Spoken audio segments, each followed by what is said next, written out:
On this episode of Clip Service, the Clippers finally crawl above 500 to a record of 11 and 10 after a win against the Denver Nuggets and a win against the Utah Jazz in Salt Lake.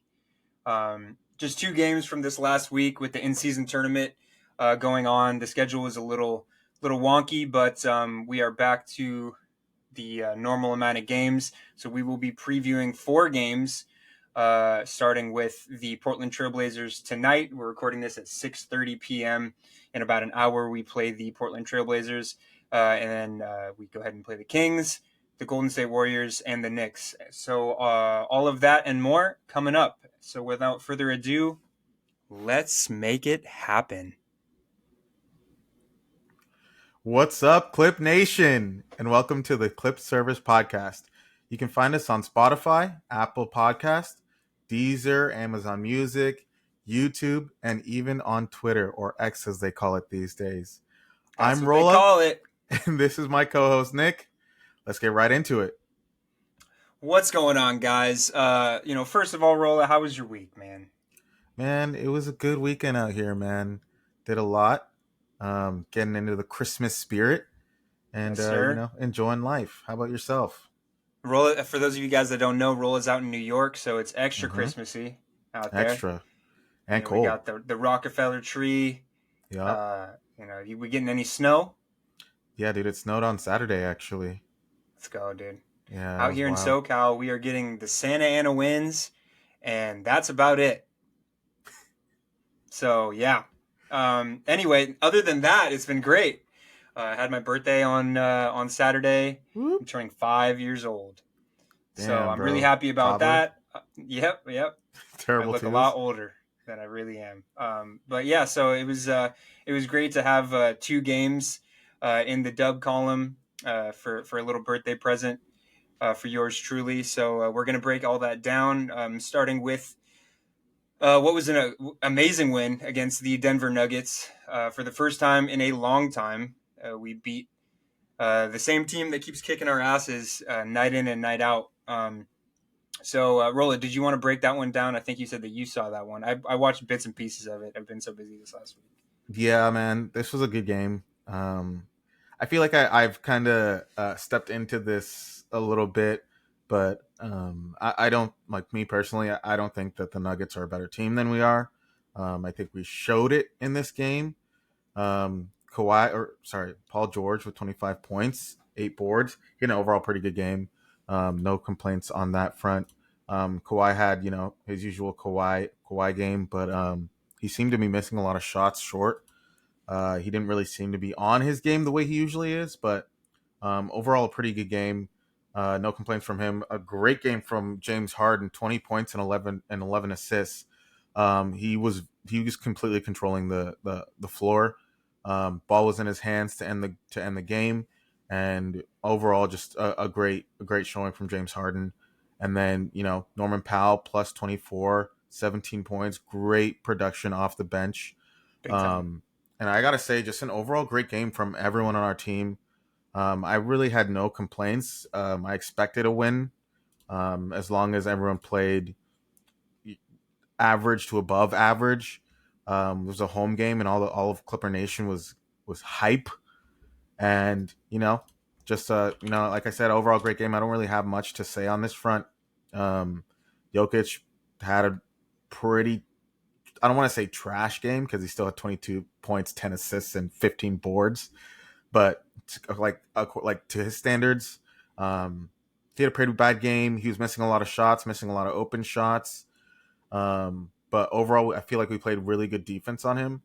But in general, everyone else was pretty pedestrian on the Nuggets. Their subs didn't play the way they did against against us in that one game. But yeah, like I said, just a great game. I had no complaints. I have not too much to say about this one. How about you? Yeah, well, actually, I take everything that I said back. I did watch this game. It was the Jazz game that I didn't watch because that one Okay. was on my birthday and I was at a dinner. But yeah, this one was great. It started out not so great. It looked like it was going to be like classic Nuggets beat the shit out of the Clippers early on, and the Clippers try to claw their way back. Yeah, but I mean, I think the Nuggets. it didn't really show. Like, I mean, sorry to cut you I, off, but I no, feel you're like it good. wasn't really like, um, it wasn't really like. It didn't feel like we were down by that much. We were down by like what 20 in the first Well, half. in the first quarter, I think it was the Nuggets hit like six, seven, eight threes or something like that. I think Porter had three to himself. They were hitting everything from beyond the arc. I think we were down 15 early on. I think it might have been the first quarter or maybe early in the second. Yeah, it just looked like we were kind of losing control of the game. I didn't necessarily think that it was at any point that it was an unwinnable game. It was pretty back and forth throughout the game, but early on, I thought I didn't love our chances. But one thing that I noticed was I think it was in the second, some point in the second was the first time, and Mike Malone did this a couple of times throughout the game, but he sat Jokic, and then I think he sat Murray as well. So I think that I don't know if we want to call it wishful thinking or maybe a little arrogance, but based on what Reggie Jackson and DeAndre did to us last time, I think that he had that in the back of the mind. You know, Reggie and DeAndre have beaten these guys before. Let's go ahead and see if they Mm-hmm. can do it again. Let's give Jokic a rest. And Jokic was on the bench for quite a while. I think when Malone first pulled him for his first like extended stint on the bench, I think we might have been down 12 or 13 or something like that. And I was watching the game, and I was watching the game with Mike, and I was telling him, I think that honestly, when Jokic comes back in the game, I think that we can cut this to about six. And lo and behold, during the time that Jokic was out, I think we whittled the lead down to about six, and then we ended up, I think, taking the lead going into the half by three or something like that. Like you said, James Harden was getting to his spots. One thing that I've loved about James Harden, I really can't say a whole lot of negative things about James Harden's entire time with the Clippers, but one thing that I've loved lately has been he's really figuring out when to shoot, when to score, when to get his shots off, when to get to his spots, and when to facilitate. It hasn't been really one or the other. It's kind of been he's taking what the defense is giving him and feeling out the flow of the offense, and he kind of did that. The thing that stood out the most to me, and I was saying this to the people I was watching the game with, was I think that the game ball should go to. I think they should cut the game ball in half and give one half to Daniel Tice and one half to Ivica Zubats because our front court held it down. Yeah, they I did. think that one thing that actually let me just go ahead and let you guys know the stats for those of you that don't know. Daniel Tice ended up having 11 rebounds, five of which were offensive, three blocks with eight to go with 8 points. Another thing, Russ contributed off the bench too. With 8 rebounds. Russ had a really good it gave us a really good spark late in the game and got us back into it. Had a big block on what would have been an easy putback by Christian Brown, and then Zoo with 9 rebounds, 10 points, one block, which was the block that sealed the game there at the end on Jokic. The thing that I loved from our big men this game was they came out assertive enough to where we were able to trust them to run single coverage. I Mm-hmm. think the biggest thing, the biggest mistake that we constantly make against the Denver Nuggets is when Jokic starts getting going, we throw doubles at him. It's usually one of the smaller guards coming weak side to help, and Jokic is such a fantastic passer that he's going to make you pay. He's going to find the open cutter, and it's going to be a free bucket every time you double. So the thing that I liked was Zoo and Tice gave enough of an effort on the defensive end to where I didn't feel uncomfortable if one of those dudes was guarding him straight up. Jokic didn't have a great game, but I think a big part of that was due to the staunch defense by our big men. So I think that both of those guys deserve a lot of credit in this one. And I think I touched on it last episode, but this might be the best stretch of Zoo's career that I've seen in Whoa. recent history. Um, I really think that he's stringing together just consistent game after consistent game, and he's been a big reason for a lot of the wins that we've taken. I think we've won 8 or 9 of the last 11 or 12. And Zoo's been a really big part of that. And, he's our starting center, so we really need him to contribute. I know it's not asking much, but, as long as the results are there, I'm okay with it. So I really loved what I saw from both Tice and Zoo in this game. I mean, they had a good game, but I think also one of the reasons why they did was I think Jokic was just having a bad offensive game. Also, But they were he shots was that missing. he. No, he was missing like shots that he makes every single time. Like on a when he's like playing on a normal game, he's usually hitting those teardrops. He's usually hitting those open shots. We were giving him open shots that he just wasn't hitting. He went 9 of what? He went 9 of 32, dude. That's not his Well, normal. That's not his normal honestly, I game. would I would argue that the shots that we were giving him, he was hitting. I think we gave him a few wide open threes. He drilled those early on in the game, early on in the first, and that was part of the reason why the Nuggets were shooting the percentage they were from behind the arc, is because he had a couple really open ones.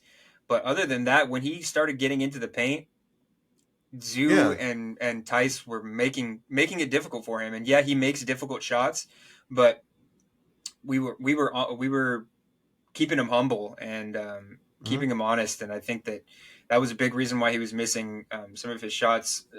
With Murray, because Murray didn't have a fantastic game either. Obviously, I think that coming off of an injury, he was still getting back into game shape. He looked exhausted towards the end of the game, and Yeah. Aaron Gordon isn't exactly an offensive juggernaut. He can get it going, but I wasn't particularly worried about him on the offensive end. The defensive end is when he usually kills us. But our guys were getting their shots, and like I said, it was a back and forth game. PG ended up hitting a ridiculous turnaround three over his shoulder to beat the buzzer late in the fourth. Hmm. That kind of put it out of reach, or at least made it a little bit harder to get back in the game for the Denver Nuggets. But yeah, I don't know. I personally think that we played Jokic tough, and I think that was a big reason why he was missing the shots that he normally makes. Yeah, I agree. Um, yeah, they were tough shots. I think overall, at the end of the day, everyone had a good game, and I was kind of mentioning that Jokic was missing a lot of shots because I felt like he was missing a lot of shots. He Um, was. but at the end He of the day, was. I feel like yeah, our stars played well. James Harden at 20, right? Paul George at 25, Kawhi had 17. But I think that in a game where Jokic isn't going 9 of 32, I think one of those guys has to really step up. And I guess like it can be done by committee, but I guess to see all three of like not one of the I guess quote unquote superstars on our team not break the 30 point mark, um, just doesn't make me feel good about a game against this Nuggets team where Jokic is on. Yeah, that where no, Jokic is feeling himself, because Jokic doesn't usually score 22 or 20 or 30, like less than 30 points. So that's my only concern about this game. I thought overall it was a great game, but you know, like I said, if Jokic or Jamal Murray are having like one of their usual games, I don't think this is enough from our superstars. Yeah, I mean, I would challenge that only with that. I think that there wasn't necessarily a need for anybody to go out and drop 30 or drop 40, because the Yeah, points because distribution was pretty even, and the Nuggets were, you know, they weren't having a great game, and but that's what I they. mean. It's like it wasn't needed in this game, but I'm thinking like in a playoff game, if we were to match up against them and Jokic is on, or you know what I mean, like that's not enough. I mean, we I, could I distribute the points as much as you want, but at the end of the day, we're gonna need someone to step up and drop some points. I do know what you And mean. I do know what you mean, but I'm gonna absolutely cut you off. go ahead. No, no, but I did want to say that I think that in games where, because you can kind of tell when Jokic or Murray is going to have a big game, KCP, even Porter, you can tell when those guys are going to have big games pretty early. They But have a Jokic, tendency to I mean, put guys away early, put teams away early. So I think that Jokic is if doing it that called for casually, it, bro.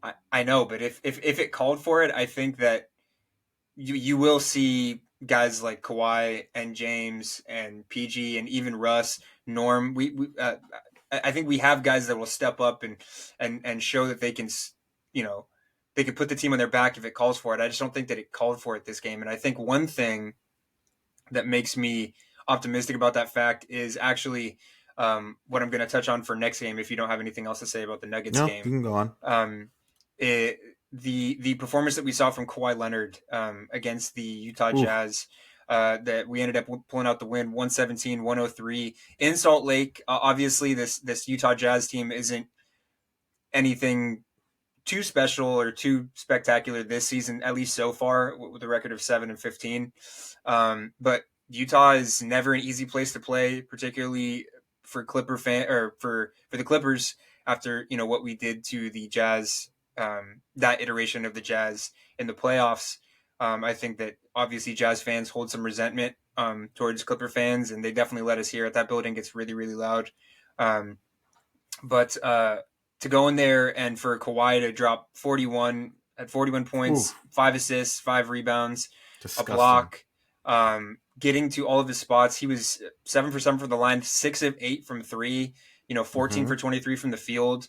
To me, that, I mean, in a way, kind of shows that we can have a guy that can go out and drop a gaudy amount of points if it calls for it. I don't necessarily think that this game called for it. The Jazz did play pretty hard, cut the lead to single digits late in the fourth, made it interesting. But I think that with the second highest scorer being Paul George with 20, I think that in a way Kawhi did see that he had to score a little more than he had been, and he was getting to his spots 6 for 8 from three. Correct me if I'm wrong, but that might be the most threes uh, that he's made this Yeah. season so Yeah, I far. think so. Um, but yeah, it was an absolute show from Kawhi. Another thing is 2 for 5 from three from Terrence Mann. I think prior to this week, Terrence Mann was shooting 17% from the 3 point line. Obviously that's not indicative of Terrence's average. I think that's so far below Terrence's average that I kind of don't think anything of it. But Mm-hmm. hitting 2 threes, I think, was great to see from Terrence with 10 points to go along with them. Um, like I said, Paul George chipped in with 20. Uh, Pretty efficient showing, 8 for 13, 2 for 5 from three. Chipped in with 6 steals. I think it's a little bit more than chipping in, but definitely got those 6 steals, which helped us this game. Zoo with 12 rebounds, 18 points. Another great game from Zoo. James was giving us a balanced effort. With 12 points, 7 rebounds, 8 assists. Russ had an okay game off the bench, but with Russ, it's his energy that's the thing that we need the most out of him. And Norm with 10 off the bench. But yeah, I think that the biggest thing was Kawhi putting 41 points on the Utah Jazz to Oh allow us yeah. to get that win. Oh yeah. Um, yeah. I can't say enough about Kawhi with the 41 points. I've been calling for this for a minute now. Um, I'm looking at the quarter breakdown, and it looks like first half was really where we built our lead, because it looks like third and fourth quarter we were pretty much even. Both Yeah. teams had pretty much the same amount of points. But I would. This was kind of what I was mentioning about in the previous when we were discussing about the Nuggets matchup. Is I like to see our stars ball out. I feel like that's not too much to ask for. Um, last episode, I was kind of raging and going off about how much Paul George makes, how he should never be scoring, what was it, 8 points in a game. And Yeah. it's the same thing with Kawhi. I feel like 41 points is not too much to ask about your superstar. I feel like LeBron James does this Okay. multiple times. 41 points is a lot of Dude, points, brother. dude, Nick, dude, this guy Kawhi, I'm holding him to the same standard as Kevin Durant, LeBron James, Steph Curry. I'm holding him to the same standard as Giannis Antetokounmpo. Those guys are dropping 40 casually, bro. But Is it crazy for me to want that of our number those one guys don't have player? three other, score first But that's options what I'm on their trying to team. say. if you're the number one guy on the team, tell your teammates, yo, this is my game. I'm gonna go off this game. You guys can have the next game. You guys can have the next one after that. This is what pissed me off about our losing streak earlier on this season was Kawhi didn't do this earlier on. Like, why wouldn't he give one game to go? You know what? Let me get 40. Y'all can have the next game. I want to get us that break this losing streak. I'm over it, and get us 40. Why not? Why is that so crazy to ask? That's what it's. It's just irritating. It's a lot of points. It's a lot of points. But like I said, a top 10 player in this league, that should be nothing, dude. Dude, in the game against us, De'Aaron Fox put on like he had a bad game. You might have to take a shot. You might have to take a shot for this one, Rola. Absolutely not. If you think that's a hot take, Nick, then I don't have anything else to tell you. You're not ready for a championship team. If that's a hot take. Oh shit. I'm being real, dude. Shit. If that's a hot take, you're not ready, dude. Clipper fans aren't ready. We shouldn't be applauding. Like, great job, Kawhi. Thank you for finally scoring 40 plus points. But all the other guys on your level have been doing this, dude. Like, I would argue that none of those guys. I would argue that none of those guys play as hard on the other side of the floor, though. Really? You wouldn't say Jokic does? No. You think Jokic is a good defender? No. Yo, you don't think that Jokic plays as hard on the defensive end as Kawhi does? No. Wow. I would Jokic say like 30 boards a game, dude. That's not defense. No, but like that's still on that side of the floor. You know what I mean? It still takes effort to get boards. I guess. I think that defense probably, especially for a guy that's not 7 foot, exerts a lot more energy than getting a rebound. But I mean, I don't know. I think the only other person I can think of would be Giannis. And what does Giannis do? He gets triple doubles, dude. Yeah, okay, but he gets 50-point triple doubles, bro. Look at the Bucks, though. What's the Bucks record, man? What is the Bucks record this pretty season? Sure it's better than the Clippers record. It probably is. But no, like I said, I appreciate Kawhi finally. No, I love the passion, Roll. I love the passion. Dude, because I'm tired, bro. I just watched the Lakers win an in-season tournament, bro. It's pretty frustrating to see the team that has been our competitors for years in the same building continuously win while we continuously stay at the same level. I'm going to have high expectations for this team because I want to win something ever. Please. Of course. That's it, dude. But we got the win. I said, that's the thing, is we got the win. We got the win, and I'm glad we did.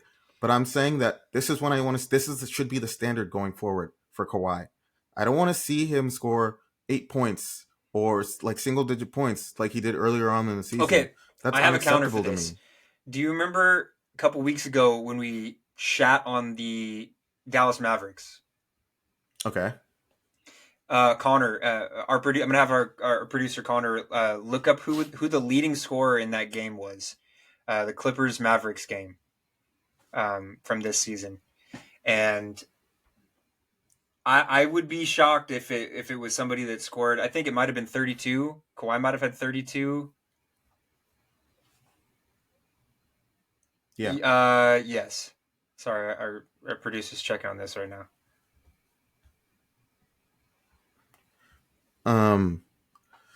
But yeah, like it doesn't matter the past. Like I said, the standard going forward, we've seen with our own eyes that Kawhi is capable of dropping 40 plus in a win.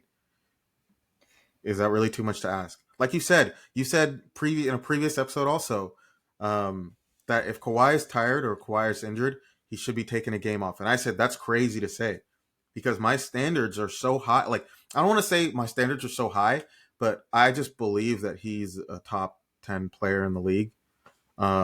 He should be playing like a top 10 player in the league. And I think for me, me personally, like I'm just talking, I'm say 10 top 10 player in the league because that's like politically correct or like socially acceptable to say. But I think he's a top 5 player. We look at who would you say today are the top 5 players in the league? All I'm gonna say is that I'm completely disregarding. You didn't answer the question, discussion. Bro. You didn't answer the question. Connor gave us the stats, and Kawhi Leonard was the leading scorer of that game. 26 points. Luka had 44, and he lost. Okay, Connor, tell me what game we played where Kawhi? What was the game that we played where Kawhi had 8 points? Tell me how We're much we making lost Connor that work. game. We're making Connor work too hard. He doesn't get paid for this. No, Connor, look it up, bro. That's all. That's all I'm saying is that I would Basically, put to answer your let me finish. Let me finish, dude. Let me finish. no. Top 5 players in the league for me. Yes. Number 1, LeBron James. Number 2, Steph Curry. Number 3, Giannis. Number 4. Okay, number 3, Jokic. Number 4, Giannis. Number 5. You don't think Jokic is the best player in the league? No, I'm just no. Oh, this is a no. Excuse me. No. Number 5. Number 5, I think is Kawhi. I really, really do. Okay, that's great. And what's the point here? My point is, if you look up the 4 players that I put ahead of Kawhi, none of those 4 players, I'm willing to bet $20. None of those 4 players have scored single digits this season, except for Kawhi. We won a game where Kawhi scored 8, and it was against the Mavs, is what Connor said. Okay, now I'm confused. Did we beat the Mavs twice? I don't think we beat the Mavs twice. Did we? Okay, Should we? Oh, interesting. Something's going on here. Connor's having trouble behind the scenes. Wait, we're gonna move on. Did we actually beat the Mavs twice this season? So, but we lost. Okay, so I'm very confused. We're gonna move on because the listeners are probably so fucking confused right now. All I'm gonna say is yes, I think that Kawhi is a top 5 player. But the bottom line is the expectations should be high. That's all I'm saying. I agree. I think the expectations should be high for the team, and I think whatever allows us to get that done. I absolutely. I mean, I don't mean absolutely not. I mean absolutely not. I'm not going to let you get away with saying that because it needs to be high. It needs to be high for Kawhi and Paul George. This is all I got to say. This is all I got to say. Nick, you're too nice to these dudes, bro. This is the issue with Clipper fans, bro. I'm a nice guy. Our standards are too low, dude. The standard needs to be win a championship. To win a championship, best players have to be the best players, bro. Our players have to be the best. Bro, win a Nick, championship at all costs. See, this is the issue, bro. You know I'm right, and I'm always fucking right, bro. I'm always fucking right because at the end of the day, every year the same result. Why is that? Because it's actually not the same. It's the same result. We fucking lose. But we've had such a variety. That's the beautiful thing about the Clippers is we lose in such a variety of ways. Some years it could be someone blows out their knee. So, some years Doc Rivers can play Montrezl Harrell at the 5 guarding Jokic, and he absolutely dominates us in a bubble. Some years it could just be that Kawhi gets hurt again along with Paul George, and Russ doesn't have enough in the tank to beat a stacked Suns team. It's just that's the beautiful thing about the Clippers is we're not consistent with the way we lose. We like to mix it up and keep people on their toes. Can we mix it up with the way we win once? Yeah, let's mix it up with the way we win. Let's mix it up with the way we win. I'll take a sip of my Diet Coke for that. But I mean, I guess going back to covering the game, like you, I didn't get a chance to watch this game. I just saw the highlights.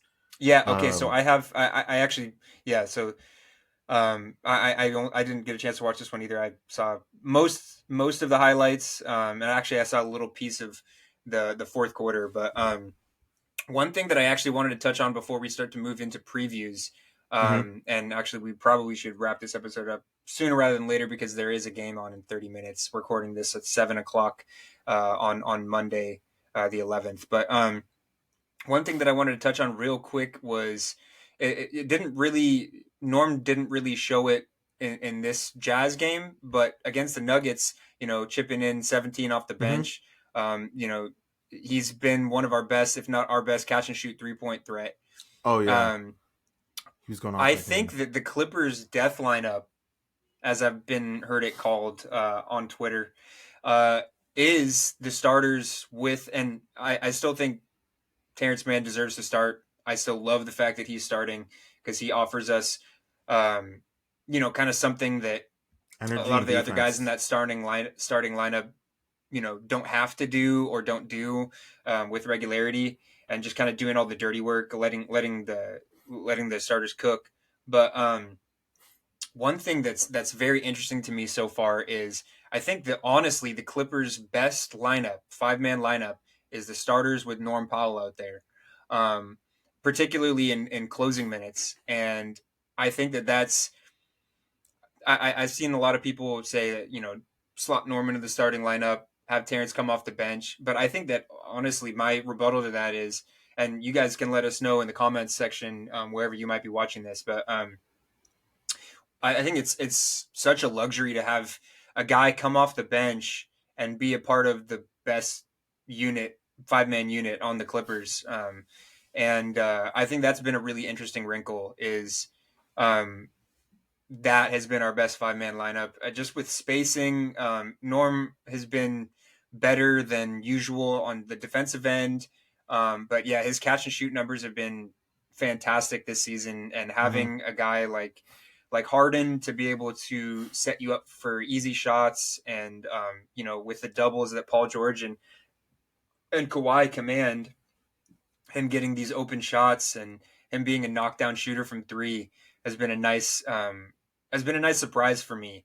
And I think that that's just something that I wanted to touch on real quick, was that I honestly, just looking at the way that we've played, and how good the starting lineup's been, I would have assumed that it probably our best unit would have been the five guys that we start games with. But in fact, as far as I've read, it's the four starters with Norm Powell on the floor. So I thought that was I thought that was cool, and shouts out to Norm for absolutely being a star in his role. I Yeah, think that he's definitely. making a case for six man of the year yet again. So I don't know. I just wanted to give a shout out to Norm and that particular lineup, and him allowing that lineup to be as dominant as it is.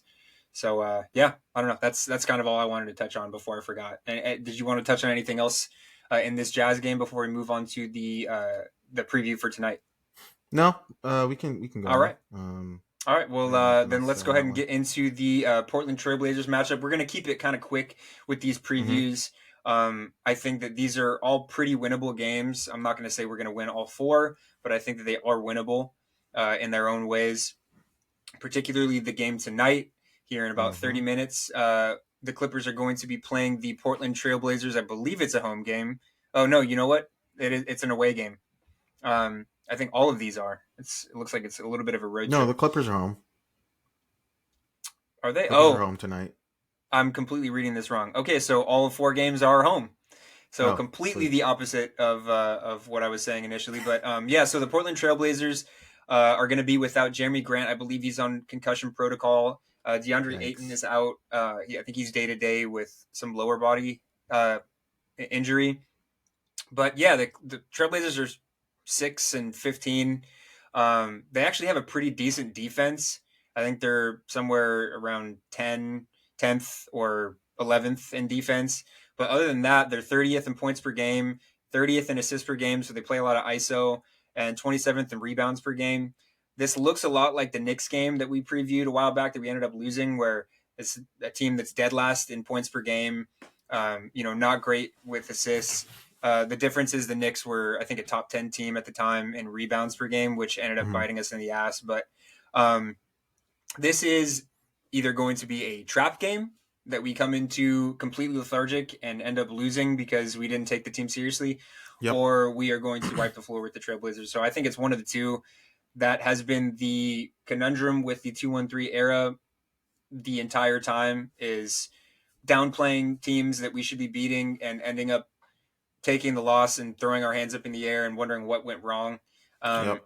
I think the name of the game just needs to be come out like you're the team that just won three in a row. We've been playing a really, really good brand of basketball. I don't have my rose colored glasses on just yet, but I have been optimistic with the way that this team's been playing as of late.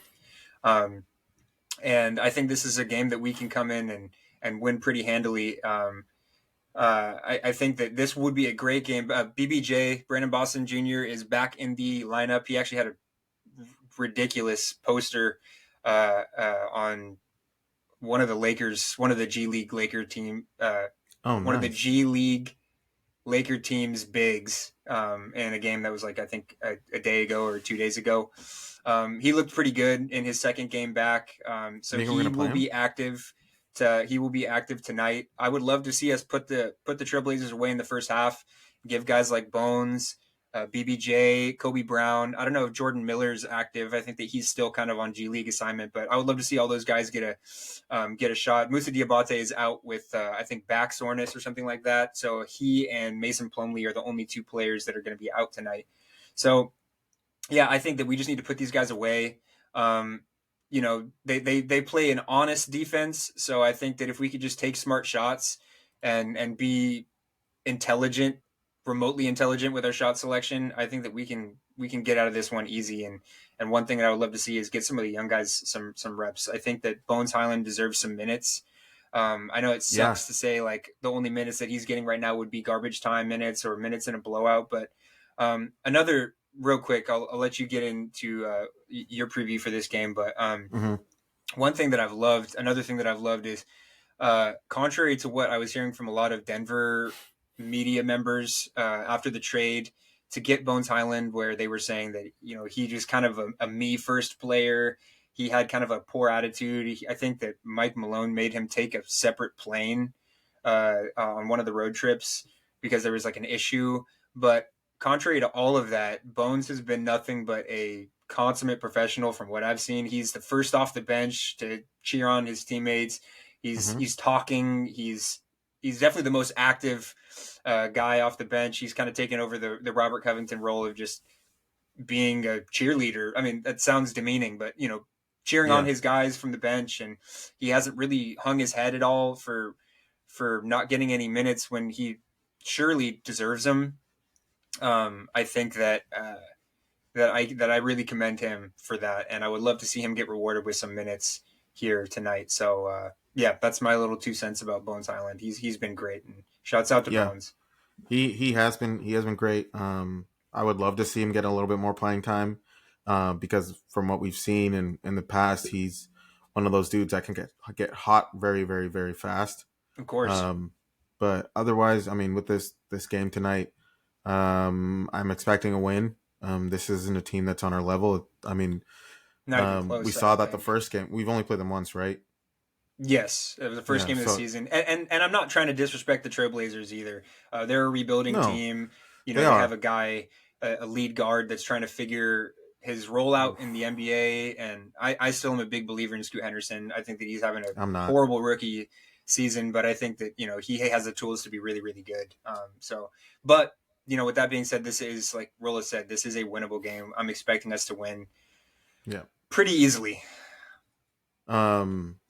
Yeah. Like I was saying, it should be an easy game. Like I said, I'm expecting our stars to step up. This should be over in 3 quarters. But I said that like I said that in before the matchup against the Nuggets, Yeah, of and course. look what happened there. Yep. So I'm hoping that we I guess learned a lesson from that game, and our players, our starters, come out ready to play and ready to put it away in 3 quarters, because we do have a back to back. So they need their rest, get it done in 3 quarters, sit the fourth quarter, and be ready for the next game. That's Yeah. all I got to say on that. Love it. Love it. Let's move on to the second game of the back to back, which is against I believe the Sacramento Kings. Rolla, did you want to start us out with a preview on that? Let me pull up the stats Yeah, I gotta pull up for the these stats there guys. The too. seventh in assists. Not a great defense. I think around hovering around the 20th in the league in defense. Ninth in points per game. Like I always say, Mike Brown has those guys running a fantastic brand of offense over there. Yeah. So they're going to be tough to contain as always. But this is a team that we beat, pretty easily last time we played them. So, Rolla, what do we need to do well in that game? I think this is gonna be a difficult game for us. The last game we played them twice in a week, correct? Or was it just once? We've only played them once. So I think we played Sacramento once, and then I think we played Golden State twice. Gotcha. Yeah. So they beat us. They had a back to back that first matchup. It was the Yep. second night of their back to back. Hmm. Pretty much only De'Aaron Fox showed up, and the rest of the team was kind of like heavy legs, tired. They didn't look up to speed. I think this game we could see an opposite type of situation where I don't know when they're I don't think it's a back to back for them, but I think they're gonna come in with energy. I think they're gonna play a little bit harder, knowing that they lost the first game. This Kings team is a very good team. They're very young. They're Absolutely. hungry. So I think that, like I said, I think as long as we put the Trailblazers away early, and our starters and our stars can get the rest that they need, I think that this game is winnable. I think it'll be a tough game. I think it's going to go down to the wire. But overall, my expectation is to win this game. I wouldn't be shocked if we lost because I'm like it is a back to back. We are going to be a little tired, maybe a little slower. But I think that with our players playing well, I think when it comes down to the wire, I think I got to choose our guys every single time. Yep. I think with the ball in Paul George's hands, anything is possible. But Anything's possible. anything's possible, bro. Like I said, um, this dude's talent is on another level. Totally. The dude should always have the ball in his hands at the end of games. Good things always happen. Well, I don't want to say always, but more often than not, good things happen. I totally agree. And if it's not in Paul George's hands, it should be in James Harden's hands. Yeah. And that's all No, I I got to say totally on that agree. front. Yeah, I agree with all of that. I think that the general rule of thumb needs to be PG with in crunch time, really the taking most of the shots, shouldering most of the load on offense. I think as far as the Kings go, De'Aaron Fox is averaging I think 30 points a game or something like that. He's having an amazing start to this season. Malik Monk shooting, I believe, 42% from three. He can get it going behind the arc. He loves to play well against us, coming off the bench. And then keeping Sabonis off, Sabonis is a fantastic player too. Keeping him off the glass, keeping him from Mm-hmm. getting those second chance opportunities. Um, and like I said, I don't think that they're a fantastic defensive team this season. So just attacking them in the paint. Sabonis is an honest defender, but I don't think he's anything special. His talents are on the offensive end and in the rebounding department. But just attack him in the paint. Get De'Aaron Fox on his heels. Just keep attacking their guards. They don't have. I mean, not that I can think of. They don't have an immense amount of perimeter stoppers that I can think of. Keegan Murray's a pretty good defender. Davion Mitchell's a fantastic defender, but he doesn't really get any playing time. So yeah, just attack them downhill and keep them off the glass. And honestly, with the way Zoo and Vanilla Tice have been playing lately, I think that keeping them off the glass should be something that we could definitely do. So I think that's going to be the name of the game against this one. I agree with everything you said as well. Yep. Paul George at the end of the game, if he doesn't have it, would love to see it in James Harden's hands. If not to shoot, then to make a play for somebody. And also Norman Powell, if he's got the open shot, take that every time. Oh yeah. I would love to see Terrence get a couple more shots from behind the arc too in these next games. Maybe tonight, just to get his stroke back. We know that he's at the very least an average catch and shoot 3 point uh, shot maker.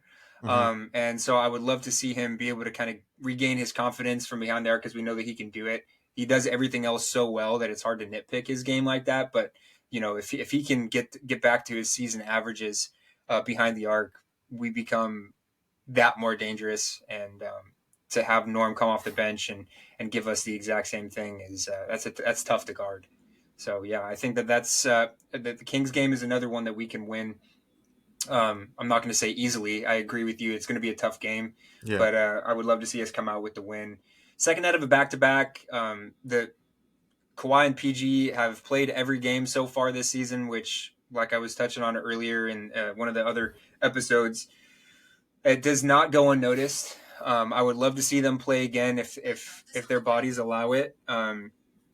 Siri is trying to talk to me. Sorry, that was uh, yeah. So if their bodies allow it, and if no injuries come up, knock on wood, I would love to see them play this game the second out of a back to back as well. And that brings us into another NorCal matchup at Yep. home.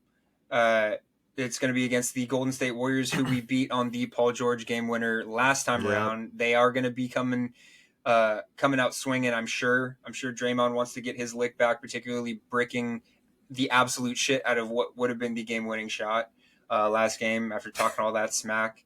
Oh yeah, he's gonna They are going to talk. come out hungry. We know what Steph Curry can do. Klay Thompson obviously can get it hot. And they have the talent. I'm not 100% sure if Wiggins is going to be back after slamming his finger in the car door. And I never know what Chris Paul's availability is. So, what's your predictions? What's your preview for this game, Rola?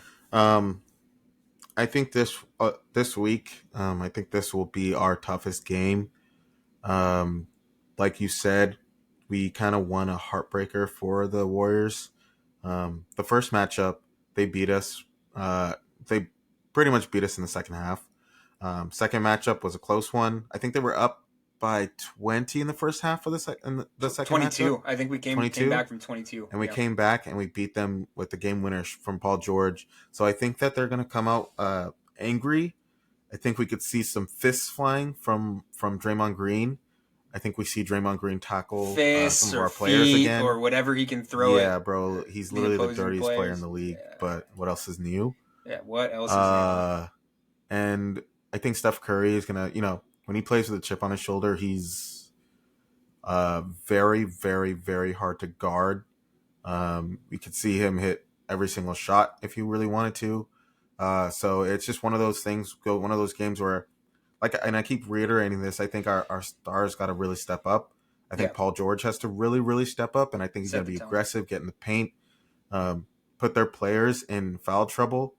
And I haven't really been paying too much attention to the Warriors recently, but I don't know if Klay Thompson has really gotten his game back. I don't think Uh, he's. I don't think but you already know. I think he's got to be. I don't want to even say their weakest link because I think Draymond is their weakest link offensively. But Oh, for sure. in that last matchup, even though he bricked the game, what would have been the game winning shot, I think he still had what 4 threes that game. Yeah, I mean they were So all open. Obviously, yeah, let's not do that again. let's not Learn have from our that happen. mistakes. Um, But I think Klay Thompson has got to be their weakest link on the offensive side. Obviously, other than Draymond, but um, overall, I think it's a winnable game. But if I had to predict, I would say this would be if we were to lose this week. I think it would be this game. be this one. Yeah, that's Yeah. fair. They are, which actually is surprising to me that they're second in the league in rebounds per game. Um, and I think a big part of that is Kevon Looney, who I think is probably Oh the most underrated, one of the most underrated bigs, if not the most underrated big in the game. yes, Such a good love that offensive dude. rebounder. Always gets them second chance points. They're sixth in the league in assists per game. We know that the Golden State Warriors love to share the ball, um, and 11th in points per game. So, they're obviously the Warriors are always going to be a potent offense. We need to keep these guys off the glass. I know I say it almost every time, but Boardman gets paid. Hmm. And I think that if we can keep Kevon Looney and some of their other, aggressive, Draymond can grab rebounds. That they have guys that can hustle for loose balls. If Andrew Wiggins is back, that's another guy that crashes the glass pretty hard for a forward. But yeah, keep Kevon Looney off the glass. Keep their bigs off the glass. Kuminga is another energetic player that can torch a bench lineup when he feels like it, particularly on the 50-50 balls and on defense in transition. He's super Hmm. athletic. Um, yeah, just do the little things against this team, and make sure they aren't getting second looks. Because I would say I don't have the numbers in front of me, but I would say 85% of the time that they get an offensive rebound, they're going to score off of it. Right. They're so good at taking advantage of when a defense is scrambling and finding the open guy that they usually make people pay. So that's going to be the name of the game for me. Yet again, keep them off the glass and make sure that you get back in transition, particularly when guys like Kuminga and Wiggins, if he's healthy, are on the floor. Don't let him get any easy buckets in transition. Yeah, I agree. And that leads us to the final game in our preview. The New York Knicks, who are actually have a better record than I thought they did, 12-9, seventh in the East. Once again, lower tier team I in think they terms of just won. offense. Did they? Yeah. No, well, because their last game was a in season tournament game, didn't they? Oh, or are you talking about Oh, today? Did they? Okay, they yeah. played today and they won, I guess. Uh, okay, got it. Yeah, so lower tier team in terms of offense and assists, but as Tom Thibodeau teams typically are, uh, a good defensive team. I think they're top 10 in defense and top 10 in rebounds per game. So literally the same thing that I was previewing last time against these guys is make sure that they don't get second chance points. Uh, I sound like a broken record, but yeah, I think that with a team that's this bad on offense, don't let them get out in transition. Don't let them get easy buckets, particularly on the offensive glass. Losing Mitch Robinson, I think Mitch Robinson is going to be out for a couple months. Losing him hurts their rebounding numbers a lot, but they still have guys that can rebound the ball. For whatever reason, Tom Thibodeau decided to start Jericho Sims over Isaiah Hartenstein. So that actually plays out in our favor because I don't think he's particularly good. Um, but yeah, keeping him and keeping Isaiah Hartenstein off the glass. Julius Randle can grab boards and bunches, and just make sure you guys. If I were to have any word of advice for the Clippers players, it's watch your knees because Julius Randle is out here diving for loose balls Yeah. with his big ass self. So make sure I just Julius got Randle doesn't dive at your knees. um yeah, I got one thing to say. Uh I believe it was Kenny the Jet Smith who said this maybe like last week or 2 weeks ago, was the problem with the Knicks is they don't have the best player on I guess either teams in any given night, pretty much. Um, I They mean, have they a guy have, that thinks he's the best player, of course, they Julius have Randle. Julius Randle, they have Jalen Brunson, and those are great, fantastic players. And you said you sound like a broken, like I sound like a broken record, in that these We're just two games, broken records hanging out, making a these podcast. no, pretty much, these games we shouldn't be losing these games if our stars are stepping up and being stars. I mean, this team is not like they're 13-9, and obviously they have a better record than us, but this team is not a good team. They don't have a bona fide superstar on their team. They're kind of just a bunch of like above average guys. I would say that um Jalen Brunson's pretty damn close. I think that to a he doesn't get superstar. enough. I think he's pretty close to being a star, like an all Dude, star level player, oh perennial well, all star. there are so many players like that, dude. What do you mean? He's incredible. Jalen I feel Brunson's like incredible. I feel like there are tons of players like that. Actually, I feel like the average player is like close enough to being to being an all I don't star. know, man. His footwork, his I think ability to he's a make tough great player. shots. I think he's a great player, but I think he's on that above average tier. I think I he's on the think I'm same tier just as Julius Randle. I think I'm just salty because as the years have gone by, I've hated more and more each year the way that Julius Randle conducts himself on the court and Hmm. plays, and I'm He's a constantly crybaby. seeing. Yeah, well, no, he just he if he doesn't get the ball, his body language is so ass. He Hmm. takes horrible. He makes horrible decisions on offense. Takes really tough shots that are not anywhere close to his wheelhouse. And I'm not a giant RJ Barrett fan, but it sucks to see a guy back down in the post when he's got three guys on him. When guys like RJ Barrett and Jalen Brunson aren't getting their shots off. And so Whoa, yeah, I don't dude. know. I'm a big Jalen Brunson guy. Um, You think and RJ Barrett's good? I th- I think that he's good. Yes, I don't think that he's Whoa. fantastic, but I think that he's good, and I think that there's still some potential there. I'm thinking I he's really I trash, really bro. do think no, he's not trash. I do think that there's I'm a thinking level to he's his so game that bad, needs to be bro. unlocked.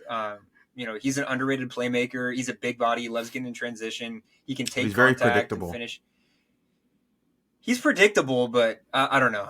I think that he's still got a little bit of room to grow, and I think that Jalen Brunson's like one of the I more feel like he's been underrated. in the league for like 5 Jalen years. Brunson reminds me a lot of what Mike Conley used to be with that grit and grind Grizzlies team, where it's like, man, Yeah, this dude is so much better than people give him credit for, and he he's kind of gives me busting Tony teams' Parker vibes asses. too. They play so different. Well, actually, no, they don't play that You different know, because they both they're have both quick. fantastic Yeah, footwork. Yeah, that's quick actually a little really good. guards. I take it back, dude. That's a really Oh, good see what I'm saying? comparison. Yeah, I see you, Rolla. Of We course, can agree bro. on some things over here at the Clip Service Pod. Yeah. So bottom line, Jalen Brunson's great. Julius Randle's mid. RJ Barrett is trash according to Rolla, and we're gonna Trash. kick the Knicks' ass. We Allegedly, should. We allegedly. should. If our like I said, if our stars play like stars, if our superstars play like superstars, if we see a 41-point game from Kawhi and we lose this game, I would genuinely be shocked. Yeah, Genuinely. I got you. I got you. Yeah, this is one. This is one where we can win.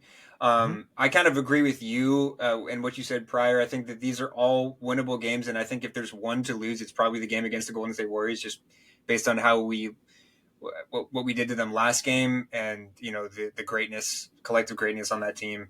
But yeah, I think that we take this Knicks game. If I were to guess, yeah, I think 3-1. I would love to say 4-0, but I can't bring myself to do it. I think 3-1 is going to be a record over the course of the next 4 games. We can go 4-0. I mean, these are all home games. Clipper Nation, you guys got to be active and cheering at all of these games, and I know you will. But yeah, my prediction is probably 3-1 in a close loss to the Golden State Warriors. But I think if we play all these teams hard, I'm happy. Mm-hmm. If we give ourselves a chance to win, particularly with the amount of games that we have in this week, and it's a tough schedule this week. I would love to say that we went 3-1 in a close game, close loss to the Warriors. But what's your prediction, Ro? Yeah. My prediction is the exact same thing. Um, I don't think the Golden State Warriors game is going to be all that close, but you never know. Yeah, I just think I mean, that you the Golden, truly never know with this Clippers team. We could lose all yeah, four. We um, could lose all yeah, four. that would be horrific. You might not see us next week if we lose all four. We might just Yeah, shut the pod down and go on a hiatus. yeah. Go live off in the wilderness Even somewhere. if we lose to the Trailblazers tonight, I'll be pretty mad.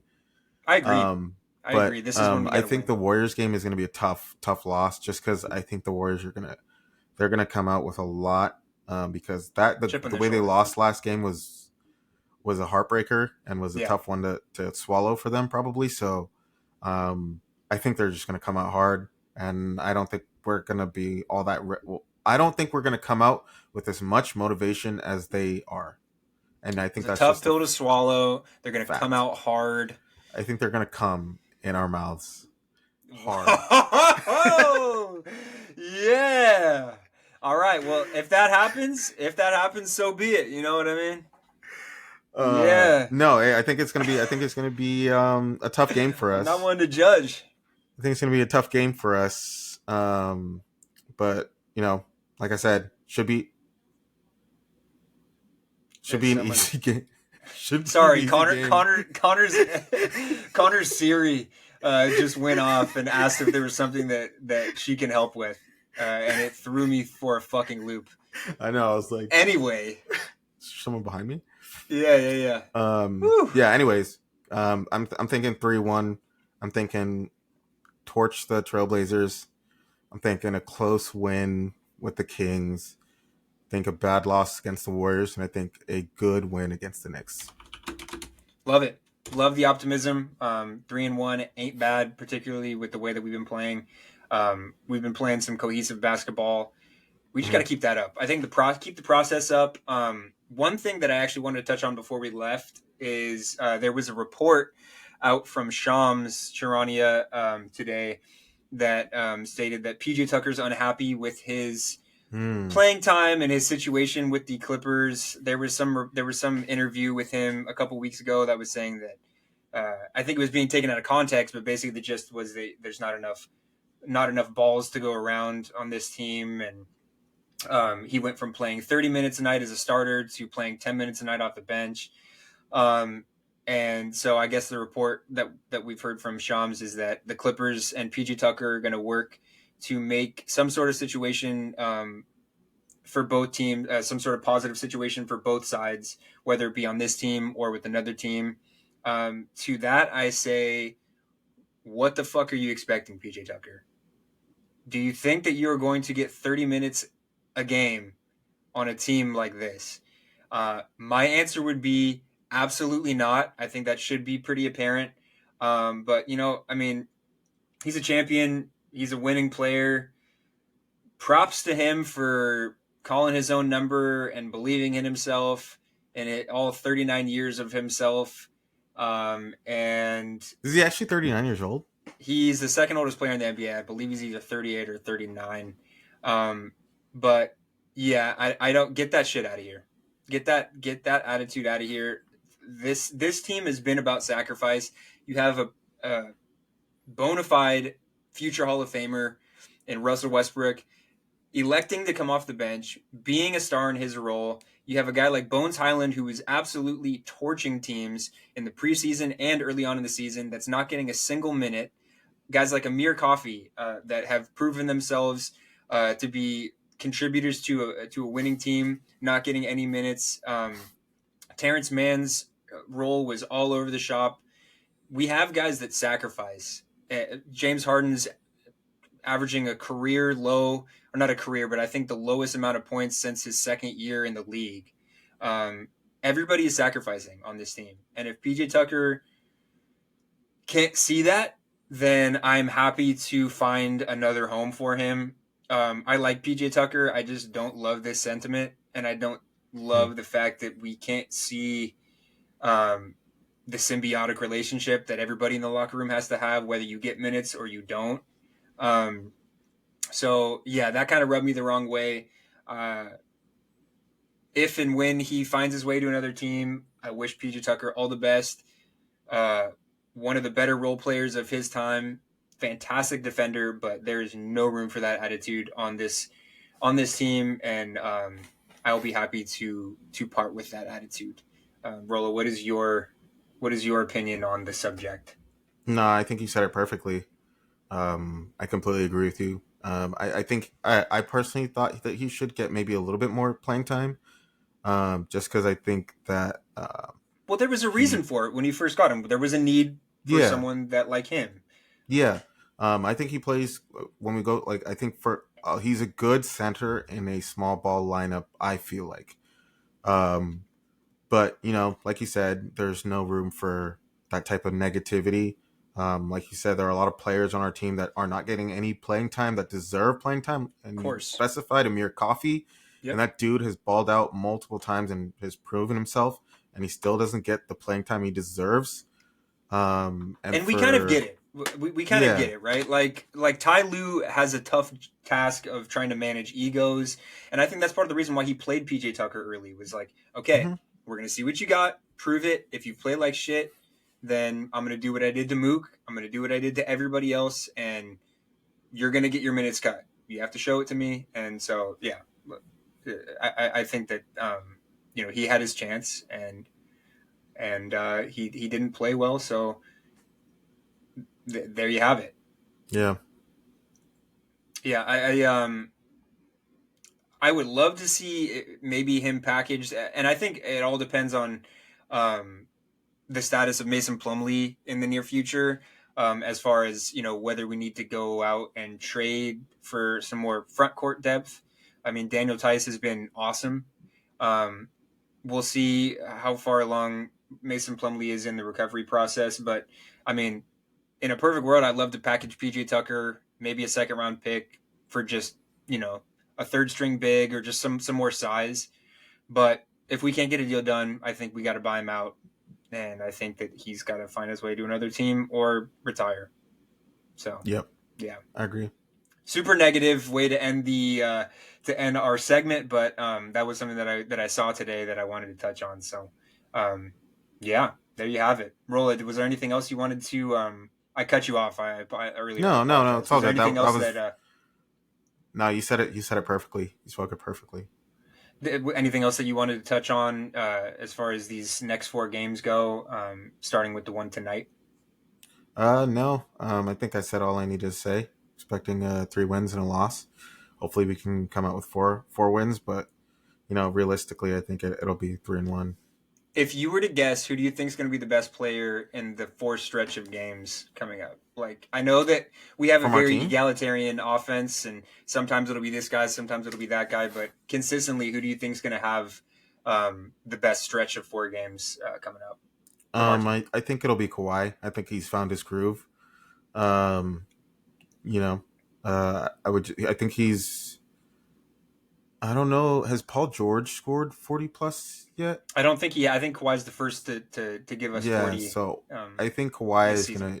I think Kawhi is. At least I hope. Is gonna try to step up his game in the next coming games. And this he had 41 points this game or last game, and he had 30 something a couple games ago. So I think he's starting to realize what we're expecting of him and what he needs to do. Totally. Yeah, I mean, I would love to see it. Kawhi is, even though it's not vocally, he is the leader on this team. He's the Hmm. champion. He's the Hall of Famer. He's a top 75 player all time.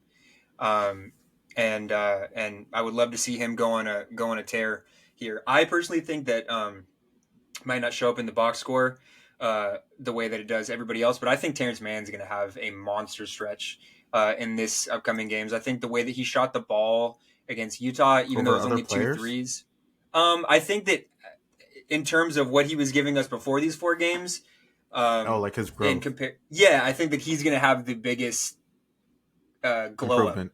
yeah, in the next four games. So at least I hope so. I'm Terrence Mann stan true through and through. So I know that you are too, Rolla. So I'm sure Hmm. that we would both love that. But yeah, like here's to getting at least three wins. It would go a long way. Let's get a little bit further over 500. 11-10 is great. We're over 500, but let's keep it up and let's set some good habits. Yeah, I think that's pretty much it. That covers it. So Hmm. thank you guys so much for listening. We always appreciate it. Please, please, please, if you have a second, give us a 5-star review wherever you can. Comment, subscribe wherever you can. Reach out to us on Twitter. We're around. We're tweeting, and we would love to hear from you guys. We're getting this thing going. We're hitting the ground running. This is something that me and Roll have wanted to do for a long time. So we appreciate you guys tuning in and supporting the pod.